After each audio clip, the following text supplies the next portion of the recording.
নমস্কার। কবি সুকুমার রায়ের লেখা কবিতা গন্ধবিচার। সিংহাসনে বসলো রাজা, বাজলো কাসর ঘণ্টা, ছটফটি উঠল কেঁপে মন্ত্রী বুড়োর মনটা। বললে রাজা, মন্ত্রী তোমার জামায় কেন গন্ধ? মন্ত্রী বলে, এসেন্স দিছি, গন্ধ তো নয় মন্দ। রাজা বলেন, মন্দ ভালো দেখুক শুকে বদ্যি। বদ্যি বলে, আমার নাকে বেজায় হলো সর্দি। রাজা হাঁকেন, বোলাও তবে রামনারায়ণ পাত্র। পাত্র বলে, নস্যি নিলাম এক্ষুনি, এই মাত্র। নস্যি দিয়ে বন্ধ যে নাক, গন্ধ কোথায় ঢুকবে? রাজা বলেন, কোটাল তবে এগিয়ে এসো, শুকবে।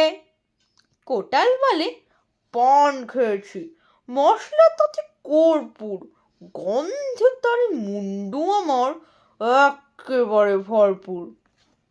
রাজা বলেন, আসুক তবে শের পালোয়ান ভীম সিং। ভীম বলে, আজ করছে আমার সমস্ত গা ঝিমঝিম, রাত্রে আমার বোখার হলো, বলছি হুজুর ঠিক বাত। বলেই শুলো রাজসভাতে চক্ষু বুঝে চিৎপাত। রাজার শালা চন্দ্রকেতু, তারেই ধরে শেষটা।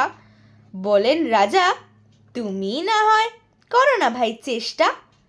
চন্দ্র বলেন, মারতে চাও তো ডাকাও না কো জল্লাদ, গন্ধ শুকে মরতে হবে, এ আবার কি আহ্লাদ।